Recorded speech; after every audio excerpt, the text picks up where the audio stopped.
Gaur egingo dugun platera oso plater tradizionala da. Gaur egingo dugu albondigak. Hori bai, albondiga veganoak.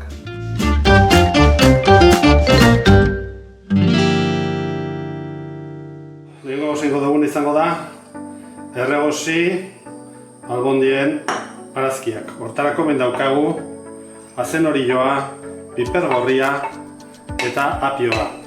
Edo zein barazki erabil dezakezu. Neri hauek izan zaizkit. Normalen barazki saporetsuak erabiltzen dut albondieketan sartzeko. Eta betxatze piper gorria eta apioa behintzat nahiko saporetsua direla. Holaxe, gatz pixka batekin eta utziko dugu hor erregosten 8-10 minutu. Orain albondiren osagai lehorrak nahaztuko ditugu. Hortarako daukagu hemen bulgurra. Bulgurra da txikitako garia. Orduan, botatzegu hemen bulgurra. Olo malutak. Baratxuria liofilizatua. Garam masala espezia. Gatza. Pipar hautsa.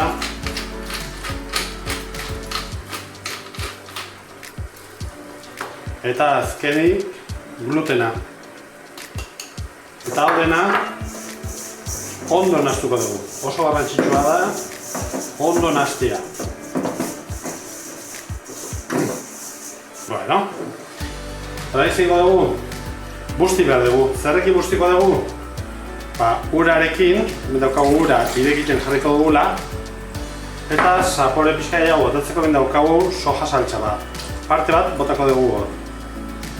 Eta hau sutan jarriko dugu. Eta irekitun dunen, ordu, hemen botako dugu. Hemen osagai lehorrak ditugu hemen oso ondo nahaztuta eta bat dugu ja barazkia prest. Orduan, egingo duguna da barazkia gehitu. Holaxe. Nahaztuko dugu. Eta bat dugu ura sojarekin ja irekiten. Orduan, zeingo dugu, bustiko dugu eta tapatuko dugu. Eta utziko dugu hor, bulgurra juzten. Bueno, bat dugu, nahazketa.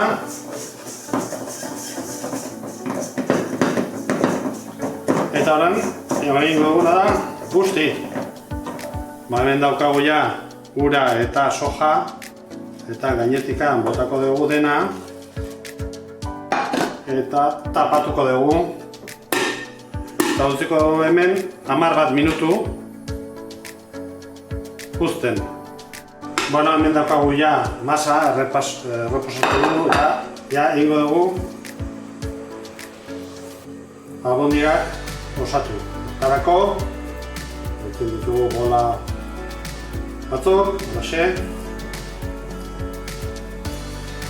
Eta badut sartain bat tornilloarekin. Eta hor bertan frekituko ditugu.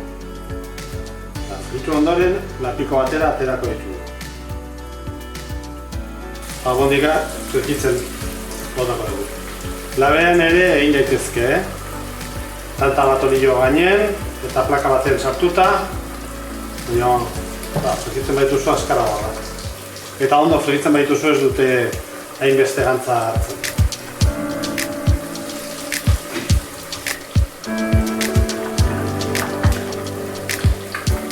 Buelta emango diogu.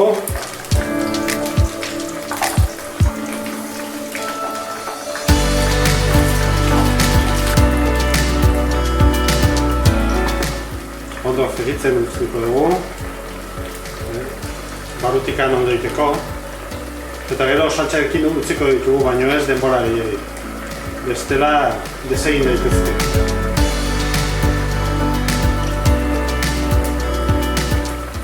Bueno, ateako ditugu. Ondo eskurritu. Eta hor utzi.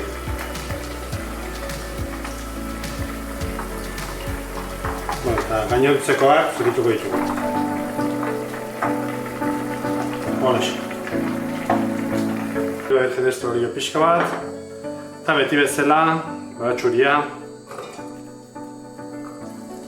Eta utziko dugu hor, erregosten.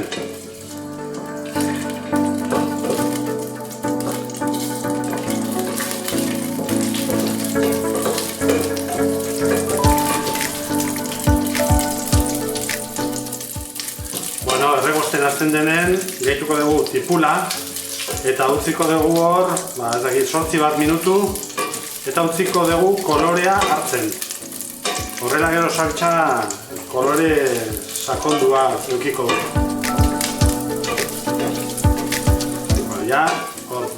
Erregosten orduan gehituko dugu tipula eta esan dut 8 minutu hor erregosten eta kolore pixkatatu hartzen. Bueno, hemen dugu ja barazkia erregozia ja kolore pixka batekin. Orduan orain kolorea sakontzeko ingo duguna botako dugu soja saltza pixka. Baita ardo beltza ere. Eta hau utziko dugu ebaporatzen.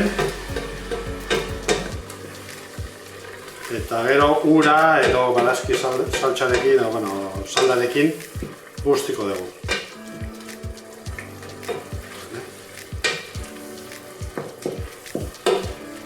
Ebaporatzen ari da. Batez ere ardoa txarra bada, utzi behar da ondo ebaporatzen. Nik erabileten ardoa berriz nahiko ona zen, beraz ez da garrantzitsua ebaporatzen uste.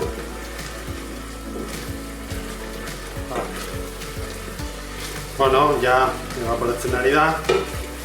Orduan zingo dugu, saldarekin edo urarekin busti. Eta saltza utziko dugu irekiten 10 minutu. Eta gero pasako dugu.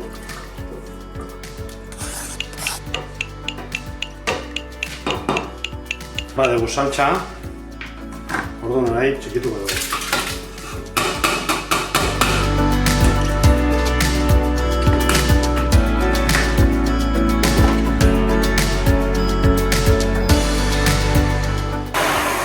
Bueno, pasa dugu ja saltza. Hemen ditugu albondigak.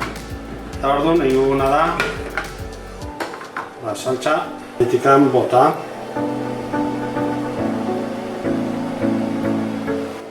Bueno, orain hau utziko dugu 5 minutu irekiten. Eta aurkeztuko dugu.